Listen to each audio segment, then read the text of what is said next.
بیرون ملک سے کسی کے بزرگ نے، والد نے یا کسی کے بیٹے نے آنا ہو تو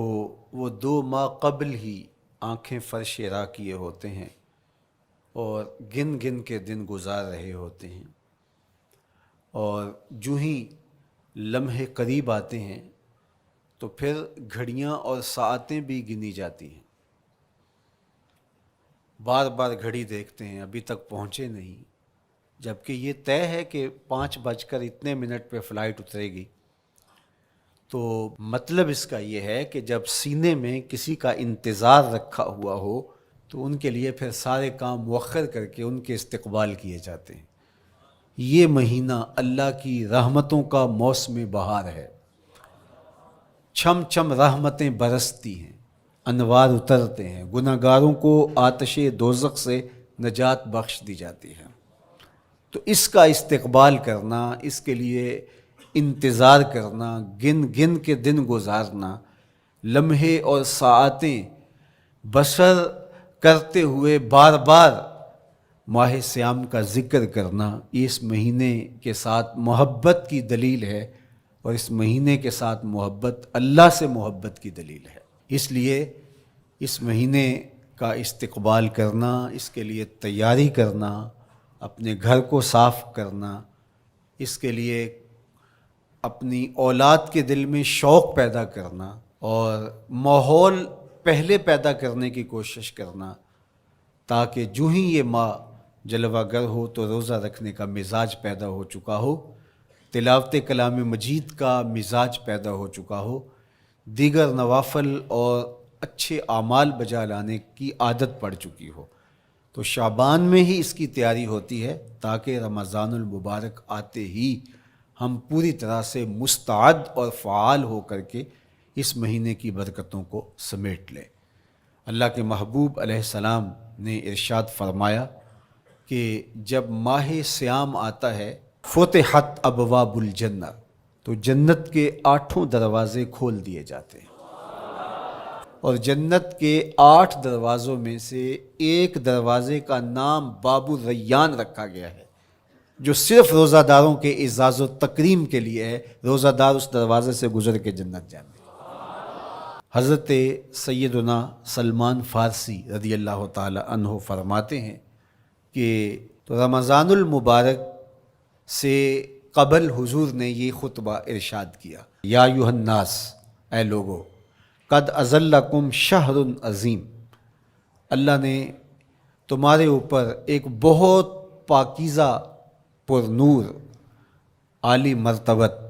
مہینہ سایہ فگن کر دیا ہے۔ شہر فیہ لیلۃ خیر من الف شہر، اس مہینے میں ایک ایسی رات ہے جو 1000 مہینے سے بہتر ہے۔ جعل اللہ صیامہ فریدہ و قیام لیلۃ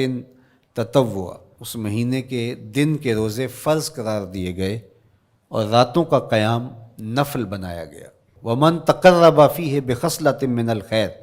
کان کمن ادی فریدۃ فیما سواہ، ایک نفل کا ثواب ایک فرض کے برابر اس مہینے میں کر دیا جاتا ہے۔ ومن ادی فریدۃ کان کمن ادی 70 فریدۃ فیما سواہ، اور اگر کوئی ایک فرض ادا کرتا ہے تو اس کو 70 فرائض کا ثواب ملتا ہے۔ وہو شہر الصبر، یہ مہینہ صبر سکھاتا ہے، ہونے کے باوجود بھی انسان تناول نہیں کرتا۔ ٹھنڈا میٹھا مشروب میسر ہے اور زبان کانٹا بن گئی، حلق خشک ہو گیا، لیکن اس کے باوجود بھی ایک گھونٹ حلق سے نیچے اتارنے کا روادار نہیں ہوتا، تو یہ صبر کی عادت ڈالتا ہے۔ اور سنو، صبر کا ثواب جنت ہے۔ وشہر المواسات، اور یہ ہمدردی کا مہینہ ہے، باہمی پیار کا مہینہ ہے، الفتیں بانٹنے کا مہینہ ہے، نرم دلی کا مہینہ ہے، ایک دوسرے کے احساس کا مہینہ ہے۔ جب کوئی شخص بھوک اور پیاس کاٹتا ہے تو اس کو پھر محسوس ہوتا ہے، بالخصوص امراء، کہ بھوک کیا بلا ہوتی ہے، اور جو نان شبینہ کو ترستے ہیں اور جنہیں کھانا میسر نہیں آتا، ان کی زندگیاں کتنی تلخ ہوتی ہیں۔ تو بھوک اور پیاس احساس پیدا کرتی ہے، وَشَهْرٌ يُزَادُ فِيهِ رِزْقُ الْمُؤْمِنِ، اور یہ ایسا مبارک مہینہ ہے جس میں مومن کا رزق بڑھا دیا جاتا ہے، غرباء تک بھی اللہ کی نعمتیں وہ پہنچتی ہیں جو عام دنوں میں ان کو میسر نہیں ہوتی، اور امراء بھی نعمتوں کا لطف لیتے ہیں، اس لیے کہ بھوک کاٹنے کے بعد جب ان کو نعمت میسر آتی ہے تو پھر انہیں احساس ہوتا ہے۔ وَمَنْ فَطَّرَ فِيهِ صَائِمًا كَانَ مَغْفِرَةً لِذُنُوبِهِ، جس نے روزہ دار کا روزہ افطار کروایا، یہ افطاری گناہوں کی مغفرت اور آتش دوزخ سے گردن کی آزادی کا مجدہ جاں فضا بن جائے گا۔ وَقَانَ لَهُ مِثْلُ أَجْرِهِ مِنْ غَيْرِ أَنْ يَنْقُصَ مِنْ أَجْرِهِ شَيْءٌ، اور روزہ افطار کروانے والے کو روزہ رکھنے والے جتنا اجر ہی دیا جائے گا، لیکن روزہ رکھنے والے کے اجر میں بھی کوئی کمی نہیں واقع ہوگی۔ تو صحابہ کا تو دل تڑپنے لگا کہ یہ کتنی بڑی بات ہے۔ انہوں نے کہا اے اللہ کے پیارے رسول صلی اللہ علیہ وسلم، ہم میں سے تو ہر بندہ یہ طاقت نہیں رکھتا کہ روزہ دار کو روزہ افطار کروا دے، تو یہ تو پھر اہل زر ہی یہ سعادت حاصل کر پاتے ہیں۔ حضور نے ارشاد فرمایا یؤت اللہ ھذا الثواب، یہ ثواب اللہ اسے شخص کو بھی عطا کرے گا۔ من فطر صائما علی مزقۃ لبن او تمرۃ او شربۃ من ماء، جس نے کسی کا روزہ ایک گھونٹ دودھ سے کھلوا دیا یا ایک کھجور سے کھلوا دیا یا پانی کے ایک گھونٹ سے اس کا روزہ افطار کروا دیا۔ ومن اشبع صائما، اور جس نے صحیح اہتمام کے ساتھ روزے دار کو اچھا کھانا کھلایا، اچھی پرتکلف افطاری دی، سقاہ اللہ من الحوض شربتا لا یظمأ حتی یدخل الجنہ، اس کو حوض کوثر سے ایسا جام ملے گا 50,000 سال کے دن میں اس کو دوبارہ پیاس نہیں لگے گی، یہاں تک کہ جنت میں چلا جائے گا۔ فرمایا وَهُوَ شَهْرٌ أَوَّلُهُ رَحْمَةٌ،